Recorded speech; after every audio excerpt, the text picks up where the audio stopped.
everybody. This is Maggie from the Positude shows. Tonight's show will be a Positude PowWOW. And I have tonight as my guest, Jennifer, who works with a nonprofit organization called Soldier's Heart. And they help specifically deal with the needs of soldiers who are suffering from post-traumatic stress disorder. And as we know, more and more the numbers are growing just drastically insofar as the incidences of suicide by our American soldiers. And a lot of the reason for this is because the government just doesn't deal with the PTSD side of a soldier's psyche. What they'll do is they'll bring them home, they'll release them right out into the public, and these guys are meant and left to deal with the trauma that they had to endure and the things, the atrocities that they've had to face on their own.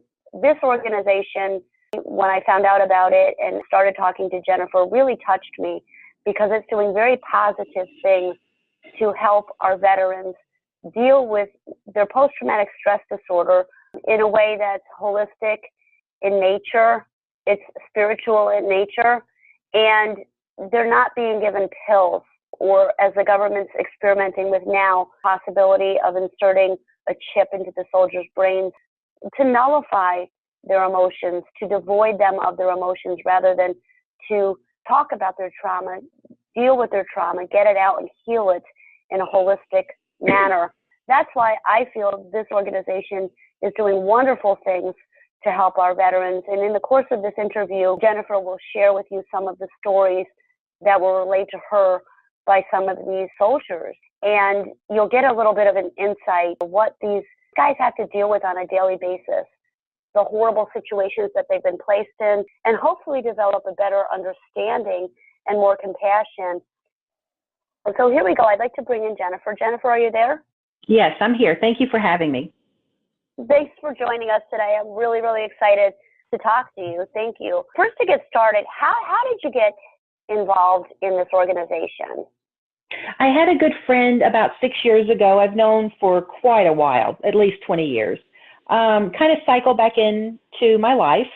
Called about another quick question. Wasn't really about anything that had to do with his service. And as one veteran has said, it's like opening a closet door to get one thing out and everything falls out. And I kind of feel like that's what this chance encounter, again was about. It was a question about something else, and it led into his depression. He had tried to complete suicide at least twice with a Colt 1911 handgun before I spoke to him on the phone. The gun jammed. I think that sent him a sign that obviously, there's a reason you need to be here. But what it did was it opened my eyes to suicide. I had never known anyone close to me that tried to complete suicide. My grandpa and great uncle were military, but they didn't talk about it. So this was my first experience with someone in the military.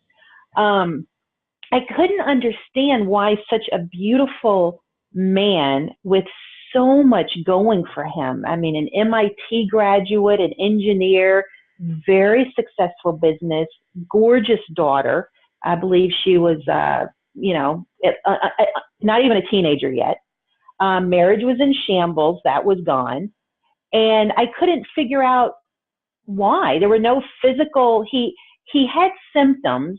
He would go to the doctor constantly, but there was no diagnosis. There was nothing wrong with him. Something was wrong, but the doctors were, everyone, there's nothing wrong. We've done millions of EKGs. We've done hundreds of tests on your blood work. There's nothing wrong, but he was exhibiting physical symptoms that there was something wrong. So there was an invisible wound for sure. Both of us had been raised a very conservative religion. So we knew the scriptures, raised around a type of spirituality. So we were open to finding out possibly what this wound was. I had friends of mine hand me the book Soul Retrieval, Shamanism, Eckhart Tolle, A New Earth. All of these, we read through and grabbed stuff out of it that would somehow help him with whatever this was. We just couldn't put our finger on it. and it worked. And he started getting better. Mostly now, hindsight, it's funny because he said, I just needed someone, Jen, to give a shit. And I think that's true with all of us, but especially our veterans. A lot of times we don't know what to say to them. Do we say thank you for your service? Do we say welcome home? Like, what do we say? I have never experienced what they had, so have what the military have. So I had to research and kind of learn their language. I kind of had to learn and research what they've been through to understand what a small fraction of what they had experienced. It was at this time, a few years later, he's starting to actually get emotionally combat effective. We talk about physically combat effective. Let's get you combat effective.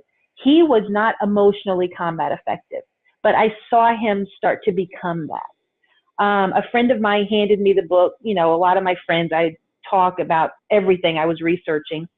And she said, I have this book, War in the Soul. She worked with the National Guard here in Albany. And she said, I think you're going to like it. It sounds like something you would enjoy. Well, when I read it, it was everything we had just been through for the last 2 years, and it worked. So I remember telling my friend, I've got to meet this Dr. Tick. I have to meet him. If he's in California. I remember my friend said, Jen, if he's in California, I'll send you. Because I read the book to him. He was in love with Dr. Tick. And when I found out he was only an exit from my house, I realized this was more than just chance. There's no chance. And I called them up and I said, listen, I volunteer with the VA. I have an extra day during my week. I would love to volunteer with your organization. Do you take volunteers? And they were a little taken back. And I remember Jenny was on the phone and she goes, well, I guess, why don't you just come and let's talk? So I showed up. And Ed's usually so busy traveling. Of all days, he's there with this beautiful Vietnam vet. They're talking. And I remember walking in and Ed's like, wow, so you want to work with us, huh? And I said, oh, I'd love to. And I remember the Vietnam vet put his hand out. He didn't know me. I just was introduced to him. And he said, thank you for wanting to work with a group like us. And I just remembered being humbled by that because I thought, are you kidding? The honor's mine. I was just so taken aback by that. And I've been with them for almost 3 years now. And I've really seen how deficient we are in taking care of our veterans when they come home. It's very easy to medicate them. Many times they talk to a therapist, whether it's a VA or a vet center. And then sometimes the therapist doesn't want to hear anymore because it's too painful. It's too intense. And I don't understand that because our tax dollars paid for the bullet that they use to do things no one should be asked to do, but they signed up for that. So I think in working with Soldier's Heart, it taught me that we really need to have, is it PTSD? Is it post-traumatic? I don't like the disorder part because it's post-traumatic stress. It's a natural reaction to an abnormal situation. I mean, I can't imagine how else to react to something like that. Is it post-traumatic spiritual development? Is it post-traumatic spiritual disorder? Is it post-traumatic social disorder? We have physical evaluations, social, what's your fitness for military, socially, psychologically, physically. But perhaps we need a spiritual evaluation that tends to the broken trust, the broken faith, the fall from grace, the loss of innocence, the denied honor, the lost hope that our veterans come home to. And Soldier's Heart teaches civilians and family members about that. I don't think we know that. I know with World War I and II, everything was rationed. This country knew what it was like to be at war, all of us together. You scrap metal. There was only so much you could buy because the rest went to the war effort. Everyone knew about that.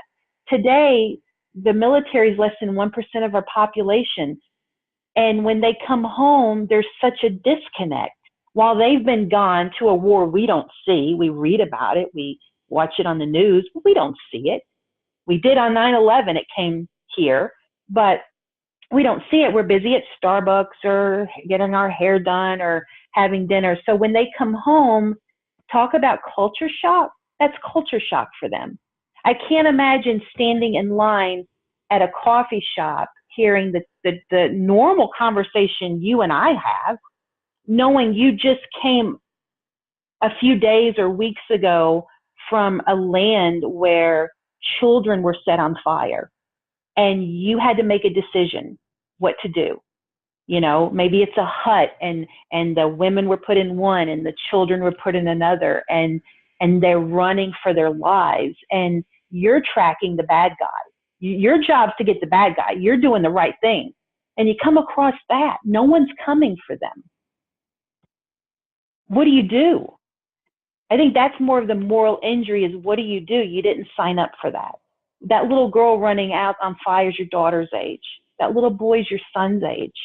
No one's coming for them. In this country, if a police officer drives by a deer that's struggling and in pain, we know what happens.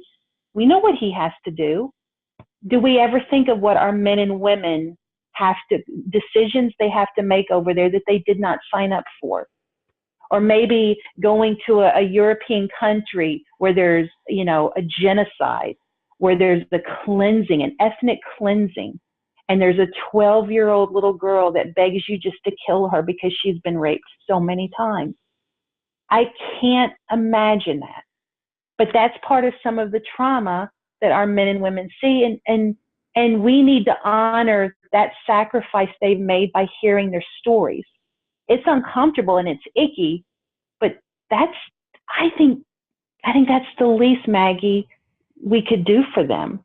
And that's what Soldier's Heart does at retreat. So that's why I was so quick to sign up to volunteer with them, because I had just witnessed this man become a person that loved himself, who thought he was a monster, who identified with what he did for a living. And that was not who he was. It's just what he did as a job. That's what he thought he was, though. And just by giving a space of non-judgment and hearing those stories without judgment, this man learned to love himself, and that made it easier for others around him to love him, if that makes any sense. It absolutely does. And working with guys like this myself, and my dad's a Vietnam vet, and knowing what he went through, basically the older school guys were taught they shut down emotionally. They didn't talk about it. As you said earlier, they just refused to talk about it, and they kept all of that inside of them. And the way that our soldiers were treated when they returned from Vietnam was just absolutely disgraceful. Absolutely. And even today, with the younger guys coming back from Afghanistan, when I work with them and I see how they've been treated and how they are being treated by our government, just being basically let loose into society, as I said earlier, to deal with these things on their own, or being medicated. Or now we're developing this chip that just dumbs them down and makes them emotionally inept and incapable, essentially a robot. What happens to them?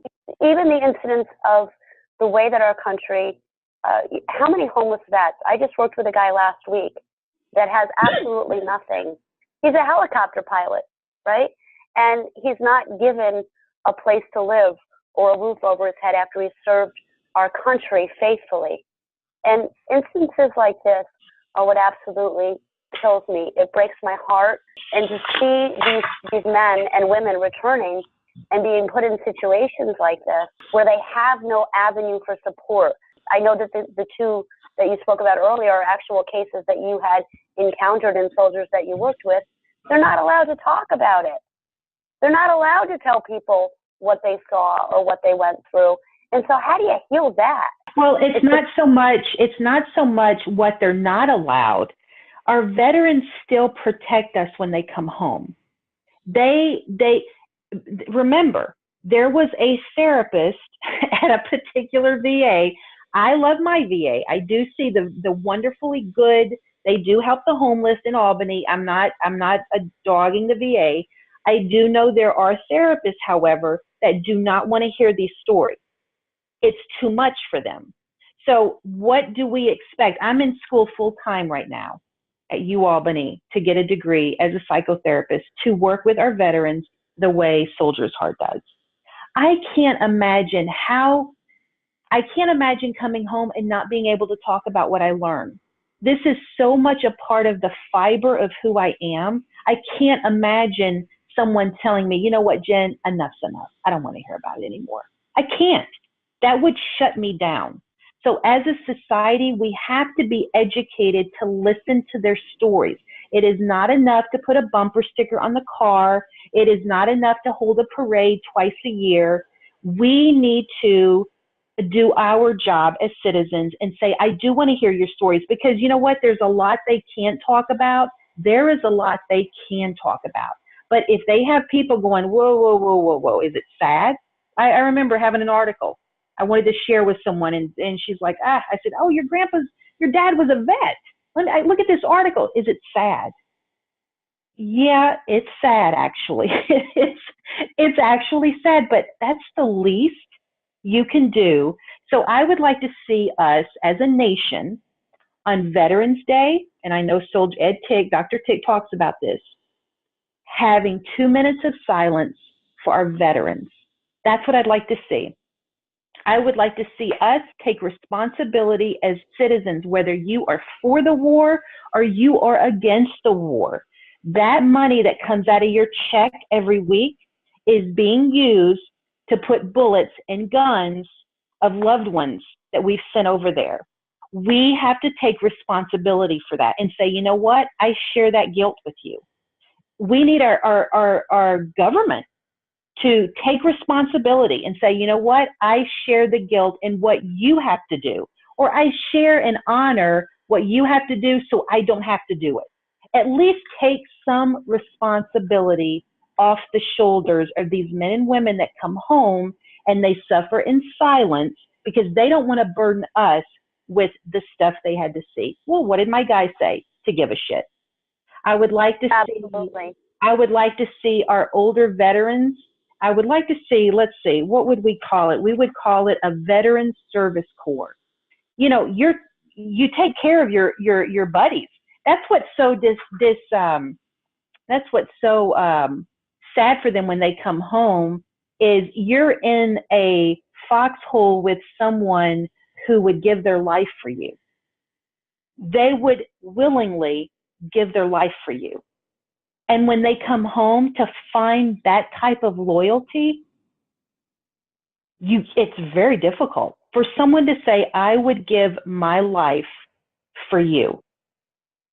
So I would like to see a veteran service corps where our veterans mentor younger veterans. My life goal, hopefully before I die, would be awesome, is to have, I think of a diver. You know, when a diver dives deep, before they come up, they can only come up a little at a time because they'll get the bends, right? I would like to see, we'll start out with one, but I'd like to see 2 or 3 campuses across the country where our veterans come home. We pump millions of dollars into them to be amazing soldiers. And then we kind of drop the ball when they come home. So I'd love to see campuses where they come home and they go there. They don't get on a plane 3 hours from, 13 hours from the time they were in their last battle and now they're home. I'd like to see acclimation centers where they don't get the civilian bends, so to speak. They can come there and they can kind of acclimate. It's interesting because I know the Celts and the samurais used to require you to have some form of creativity and emotional expression. There was a World War II vet who lost an arm in combat, and he became a master one-handed pianist. So in these little acclimation campuses, I'd love there to be ironwork, welding, hiking, working, farming, something artistic, music, writing, whatever, for them to sweat the poisons of war out before they go home. I'd love to see that. And have older retired veterans come back to mentor those who just came home from the field. Our Vietnam vets want a job to do. I mean, they're so used to taking care, and they come home and not only are they shunned because we didn't like the war, but they don't have a mission. They need a mission. They're so used to having a mission. And I'd love to have a campus where they come home, they can come back and donate so many hours of working with our vets that come home. And then how about having the families come and we teach them that soldier, that husband that left you, he's not the same guy that comes home, but we're going to teach you what to expect. We'll teach you what some of the triggers might be and educate the family and community members. That's what I'd love to see for this country. Pour millions into these campuses to integrate, to have them come home, welcome home properly. That's the welcome home. That's the thank you for your service that we can offer them. That I would love to see. Would love to see that. I work hard to make sure I can at least attempt one of those. That's an amazing, beautiful concept, and I wish you all the luck in the world with that, and I'll pray for you every single day. Thank you. That comes to fruition, honestly, because societally as a whole, we need to, we're being dumbed down. We're being taught not to deal with our emotions, and when there's an instance of a problem with an emotional situation, as we discussed before, families aren't being taught to get involved with your children, know what they're doing in their lifestyles, help them. Instead, it's, well, your child acted out today, here's a prescription. Here's a prescription, and right. So societally as a whole, we need to change that from the bottom up. What we're speaking of specifically here and what you're trying to do, I think is just, again, a truly amazing concept. And we do need to know and understand more of what these guys have gone through so that we can help them to emotionally deal with their problems. And this is why we have the breakdowns of marriages when these guys come back, yes. because they have so much guilt over what they've seen over there. They don't know how to deal with their emotions. They do want to shelter their families. And so they don't want to talk to their wife right. about how they saw an 8-year-old child blown away because they don't think their wife can handle it. Well, why can't their wife handle it? Because societally, she's being taught that, emotionally, if you have a problem, let's just pop a pill. Absolutely. And so this is a wonderful concept. Tell me a little bit more about how Dr. Tick came up with this concept. You said that and I had read the article and I also posted it on my Facebook, about how he has studied different philosophies and different war societies, particularly you had mentioned the Native American and I think the Greek cultures, and how they dealt with their soldiers and how they helped to emotionally heal and integrate them back into society as opposed to what we're dealing with today. Now, don't forget, this wounding of PTS, which I'll call post-traumatic stress, I learned from working with Soldier's Heart, this goes back, St. Francis of Assisi, if you research him, he was a wounded warrior. He went into war at age 20, I think it was around the year 1200. He was a POW in the 13th century. He came home, he didn't fit in. And being angry, alienated, he only fit in with the warriors. Does that sound familiar? So he devoted himself to the life of service to other traumatized vets. So what Ed and Kate, who were both ordained ministers as well, what they did was they researched Native American culture and Greek culture, two warrior cultures, and how they cared for their warriors when they came home. As far as the Native Americans, they modeled their caretaking of warriors after the buffalo. When the buffalo were attacked, the older, stronger, bigger buffalo were the perimeter on the outside of the circle, and they kind of had behind them the younger buffalo that were aggressive and ready to take a fight. And then in the middle were the vulnerable, the older, the children. And then when the threat was gone, the older buffalo on the outside, who kind of held back the younger aggressive buffalo on that right inside inner circle, well, whoever was wounded, they reversed. So those on the outside were taken to the center, and they were tended to, and they were cared for when danger was gone. So the Native Americans said, okay, this is how we're going to handle our warriors. So when a warrior would go to fight in battle, the whole camp was at war. They weren't literally out there fighting, but the things they wore changed. their tents, things they used. It reminded me of the war effort in the during the first, World War, where everyone here back home knew there was a war going on. There wasn't a disconnect, and everyone kind of pitched in and did what they could back home for those who were over there fighting. Now, when the Native American warrior would come home, one of the first people he would see would be the medicine, the healer, the shaman, and he would tend to the warrior. Sometimes they would bury them in dirt and let the war toxins just leach out into the earth. There were prayers made for those that the warrior's life took and those who he took their life. And those prayers it brought closure to what had happened, that warrior was spiritually tended to. Then, and only after that, whether that took a week or months, would the warrior be allowed back into the community. And once he was allowed into the community, everyone sat around and listened to the stories.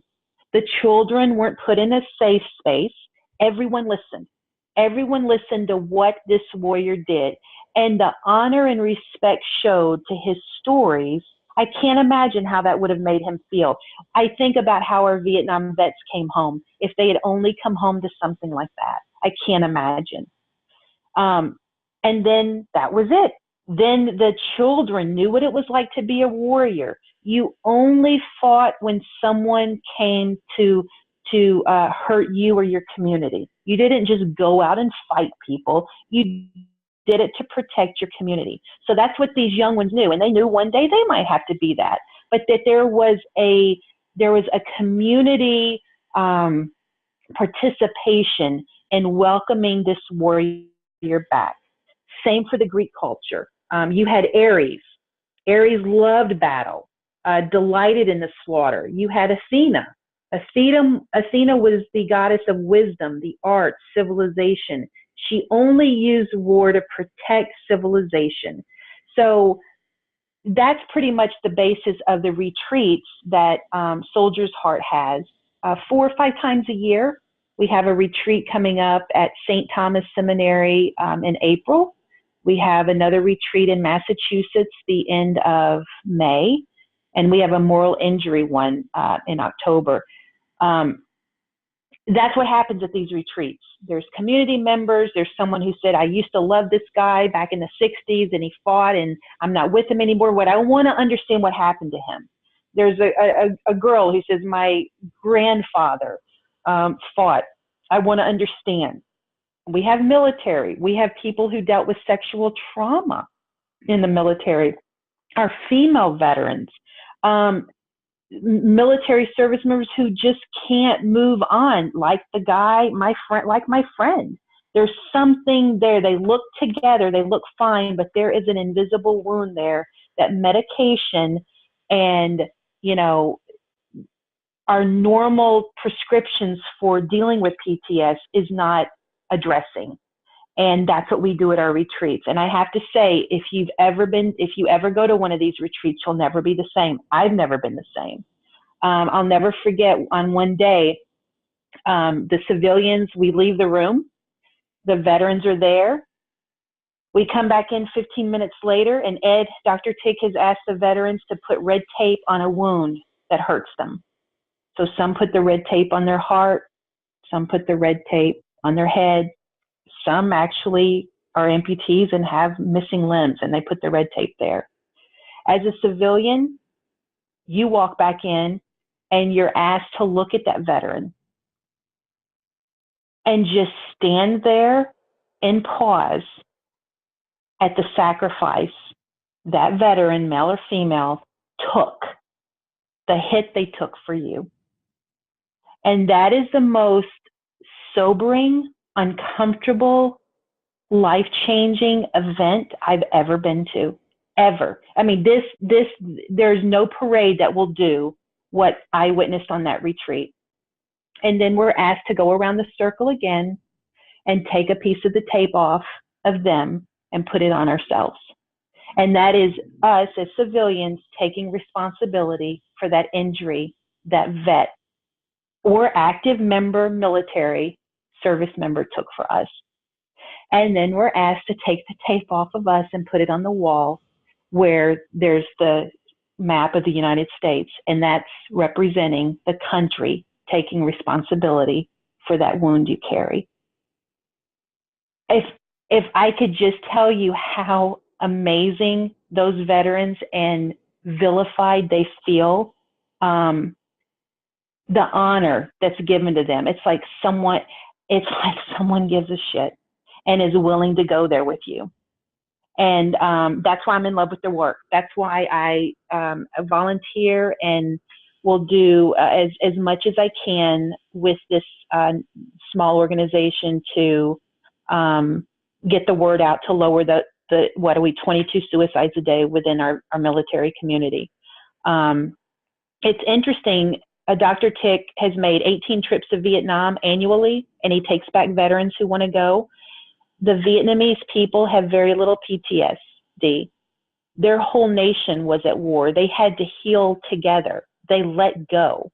So they find it odd when we go back because they don't understand why we keep holding on to the guilt. It doesn't make sense to them. And so many of our veterans, they want to go back. I know one veteran this last year donated $500. Would you just please buy a water buffalo? I shot so many of them, and I realize now that was their livelihood. Could you please buy a family a water buffalo? And that act in itself is enough to heal, is enough to make restitution for what happened. I hope that explains enough of why I'm very passionate about this work.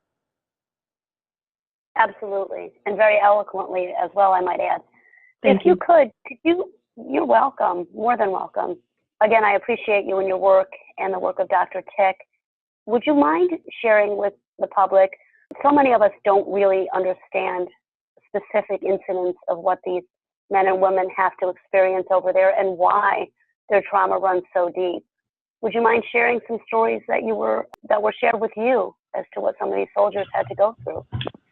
Yes, I mean, as I had mentioned earlier about, coming across atrocities that you're there for a reason. You're there to, because someone else, whether it's ethnic cleansing or, for whatever reason, it's already been happening there, but you don't anticipate having to come across it. And I know the children is sometimes the hardest.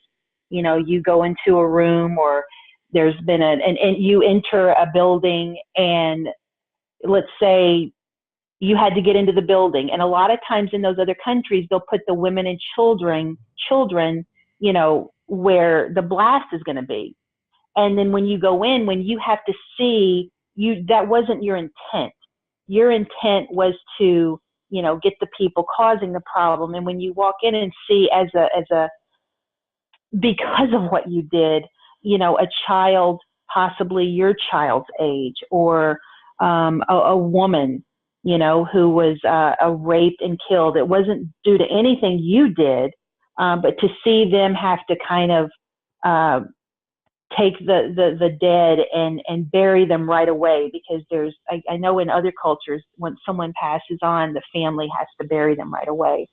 And just to know that you were responsible, but that wasn't your intent. I mean, you weren't the one who put the vulnerable, in a place of danger, but it still doesn't change the fact that a life was taken. And it was, I'm sure I can't imagine, having to, to live with that. I can't. But being able to come home and express that to a family member, possibly build an altar, possibly say prayers at night. If we can be strong enough as a community to have that conversation, then possibly say a prayer at night for that lost little boy or little girl that you just came upon. You didn't do it. Someone else did it, but you can't get them out of your head. And I do think of the one with the women and children being put on fire. What do you do? I can't imagine what that service member did, but I can't imagine living with what he or she had to do. Right. We had spoken earlier, too. Yeah. The one that really touched me was the instance in which, as a sniper, this gentleman had to watch and had to survey his prey. He watched his wife. He saw the children. He got an insight into their family life, yes. and their personal life. He said, I saw it. I think the worst is when you have a little girl during ethnic cleansing beg you to kill her because she's been raped so many times, and that little girl is your daughter's age. We're talking 8 to 12. I can't imagine. And that's what keeps a lot of our service members up. So if we could be strong enough, as they are warriors, I know they come home and they want to protect us, but we can, there's so many fun stories. Let's start with the fun stories. How about that? So many people walk up and go, how many people did you kill? Don't ask them that. Don't do that. But there's so many fun stories. Tell me about something, the charms, the MREs. The MREs are the meals they eat. And back in the 80s, no one wanted the Lucky Charms because it was bad mojo. It was, it's funny. Like, let's talk about some of the funny stories. And then if you can research what it's like to be at war, if you could watch a movie or if you could read a book and say, what does this mean? What's it mean to blouse your trousers? Oh, I'll show you what that means. To give a shit. I'll go back to that one sentence, to give a shit.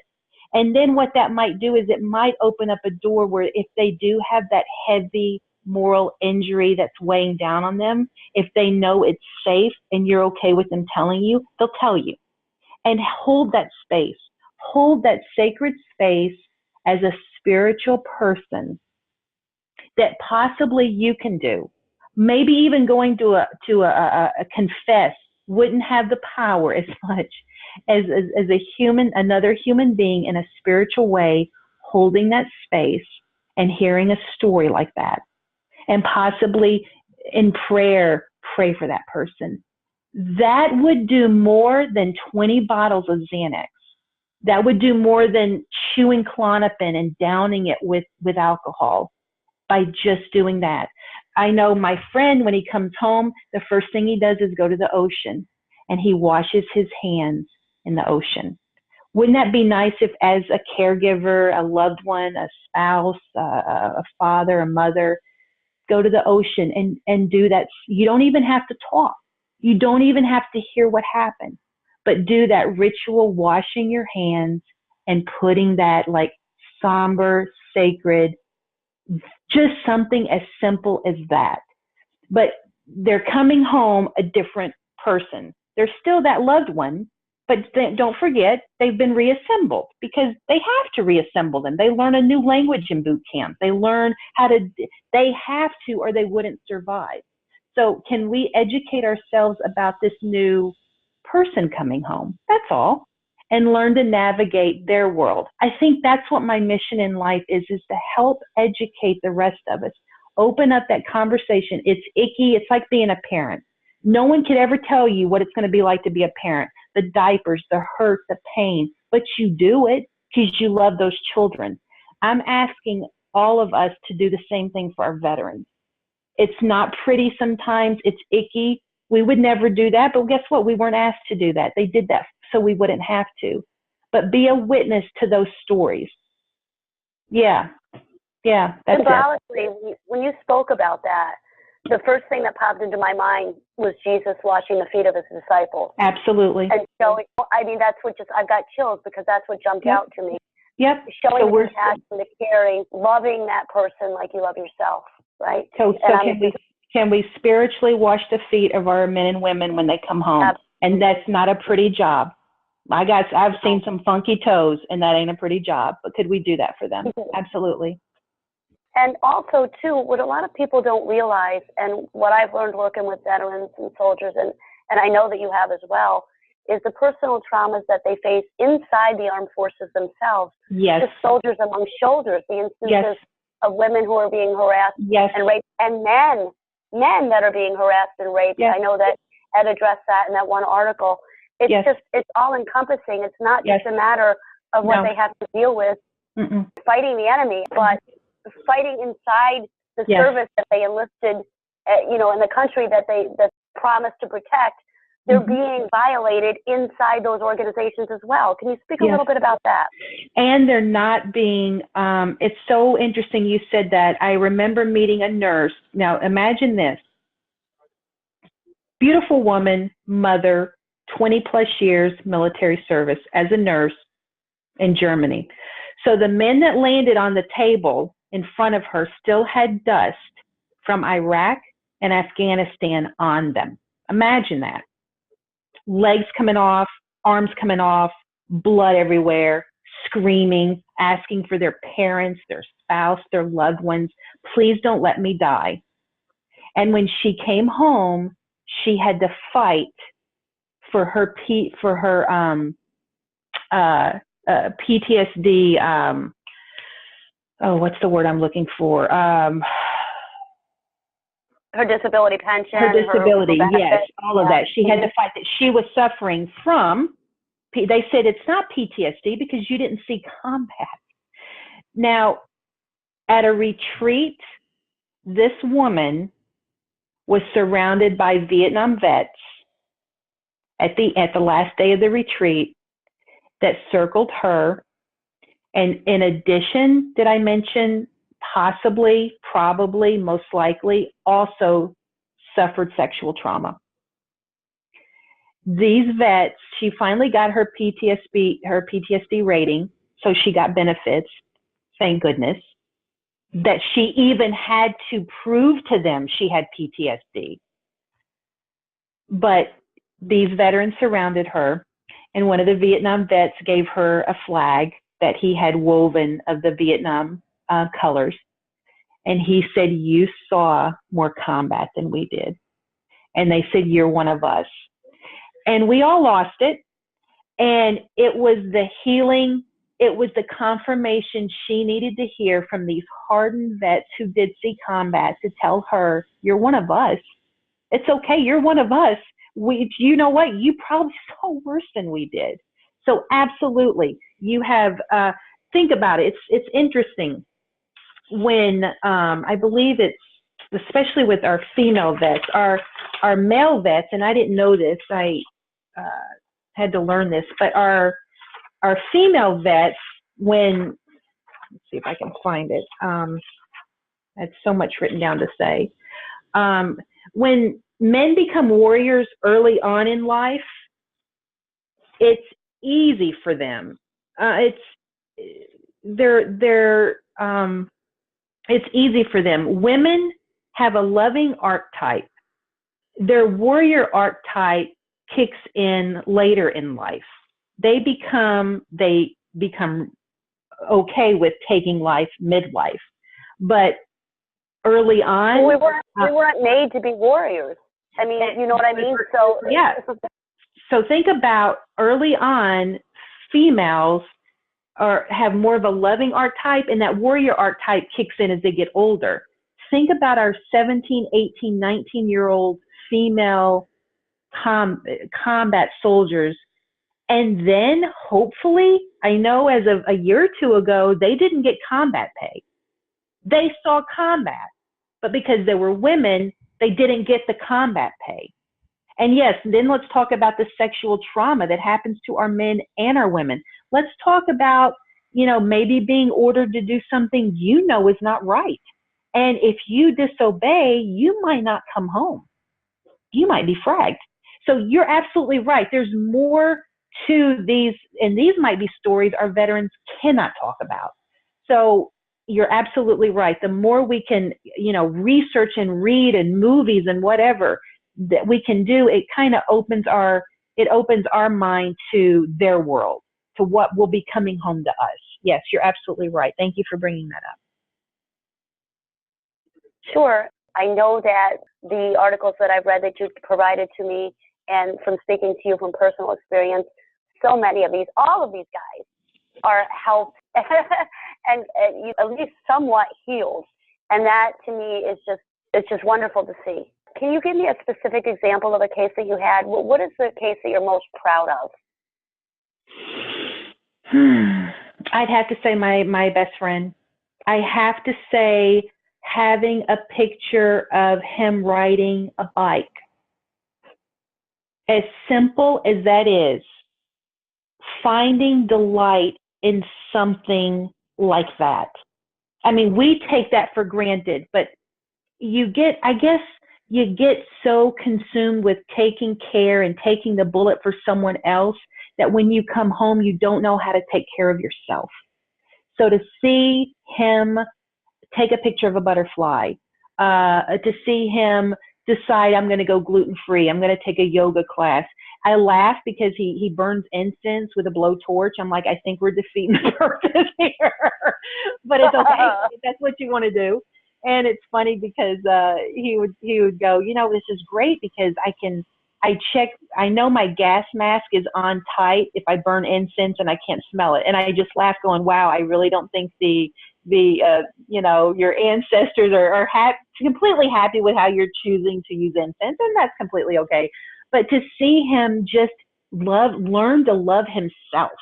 I mean, 6 years ago when I asked him, what do you like about yourself? I think I squeezed one thing out of him. One. He says, okay, now you're ready to hear what I don't like. And I'm like, no, it's okay. And then 2 or 3 years later, having to fill up 2 pages. I remember one day I was like, hey, just tell me, what do you like? I filled up 2 pages of him just rambling. I like my sense of humor. I do like the color of my eyes. I like how I know a lot of stuff. That he doesn't know, I'm crying. I'm on the other side of the phone crying. I couldn't believe it.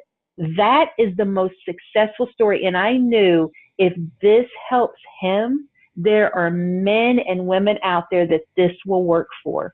This will absolutely work for, just to get on a bike and ride it. Just to think enough of yourself that you would get a bike and take a bike ride on a bike trail. As simple as that is. That is the most successful story I've ever seen. And this is someone with 30 plus years of military service. That's just awesome. And, not to trivialize, because as I said before, every life that you touch, every person that you're able to give a kind word for, you have done so much for the hearts of so many that have been neglected and abused and just pushed to the side. And I know in doing this work, you mentioned before the importance of integrating the families and allowing the families to understand. With me, and I know that you can relate to this, it's like peeling the layers of an onion. You have to regain that person's trust. You have to show them that you care. You have to allow them, as you said earlier, maybe telling a funny story, to be able to get them to open up, to feel, to be able to trust you enough to share that. And then go deeper, and layer by layer, you just peel away that trauma and help them to get it out, help them to vocalize how they feel.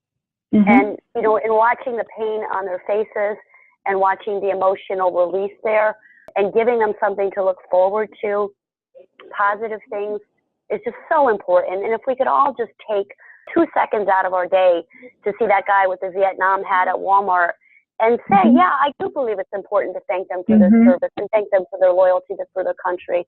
So many of us just take that for granted, and we'll sit here and we'll complain about what we don't have or what we should have or what we think we're entitled to have, but we don't give a second thought to the guys who allowed for us to have those justices and those liberties and those freedoms. Just say welcome home. There you go. That's it. Just go up to them and put your hand on your heart and look in their eyes like you get what they did, and just say welcome home. That's it. It's as simple. Because some guys will say, don't thank me for my service. You don't know what I did. I did some terrible things. Well, you know what? Welcome home. I've never had a veteran disagree with saying welcome home, ever. There you go. So we have about maybe 5-6 minutes left. Is there anything that you'd like to add in closing? I would just like to say, this is something all of us can do. I'm so grateful you took the time just to hear the other side of what our men and women come home from. Just thank you for taking the time, and do some research. Look online. Definitely look at read Ed's book, War in the Soul. That's the one that did it for me. That was it, hands down. And if you know of any veterans struggling, we get calls every week in the office from mothers crying because something's wrong with their son. And why isn't the military fixing this? Why isn't the military doing anything? We get calls from other people. I've got a buddy. He's in active duty. He's on a base. He's suicidal. What can you do? We're missing something, but we all can be a part of the puzzle that helps them. All of us have the opportunity to do that, you know. And I think of the parable with the lost sheep. These men and women, because they're such a small percentage, they're like the lost sheep, you know. And it's the parable of the son coming home. There's no one that isn't as important as these men and women. So doing what we can, you know, and again, Bobby, to your elected officials, yes, send absolutely. those letters in, explain to them that you're not happy about the way our veterans are being treated. Yeah. Do things governmentally. And also, do you have contact information, specific contact information? Do you have phone numbers? Do you have websites? Things that we can get out as resources to the people as to how to contact your organization. Yes, absolutely. It's a soldiersheart.net, www.soldiersheart.net. On there, you'll find our email address, our website. We have foundations. What we have found successful is so many of our vets can't afford to come to the retreat. So we have foundations that just donate. We just had the Greer Foundation said, have a retreat. Here's 10 grand and no one pays. And that's what we did. The response was overwhelming. And we had to unfortunately turn some veterans away, but it's civilians, nurses, veterans, family members. It's a unique blend of all of them. It's not always just the veterans, because that's the problem. We have veterans coming home and we don't know. So we need them to teach us. What do you need from us? That's why these retreats are so important. So possibly thinking about funding a retreat. And no one pays. You just come. And like I said, we have one in April that's fully funded. And I think I can't even remember how many have signed up, but it's overwhelming, but we had to cap it off. So definitely, look up information about that. Yeah, that's www.soldiersheart.net. And I believe on there, you'll see links. If you have any questions, any emails, info@soldiersheart.net. Just email there and any questions, like I said, and be happy to help. But we'll do what we can. Is Ed's book, is it available through like Amazon or at Barnes & It is. Noble? Oh, absolutely. Okay. Yep, it is. Amazon, Barnes & Noble, War and the Soul. You can rent it. You can rent it out from your library. Most libraries have it. He has a book, Warriors Return. So yeah, by all means, I mean, he has many books, but definitely look into those two for sure. I think Warriors Return, and then he has an audio book as well. So yes. Mm-hmm. Perfect. Thank you so much again, Jennifer, for sharing this with us and taking the time out for the interview today. And again, I really appreciate you. I'll pray for your continued success. Mm-hmm. And if you ever need anything from me, get a hold of me. Absolutely. Thank you. And keep in touch with me and let me know how your ventures are going. Thank you. And again, God bless you. Thank you so much for all that you're doing. And thanks for being here with us today. I really appreciate you. Thank you, and God bless you. Thank you. Thank you. Bye-bye now. Bye-bye. There you go, folks. That's tonight's show. I hope that you enjoyed it. The music, as always, was provided by my buddy Pat Carr. Please check him out on SoundClick or pwcarmusic.com. Thanks so much. God bless everybody, and have a good night. Take care.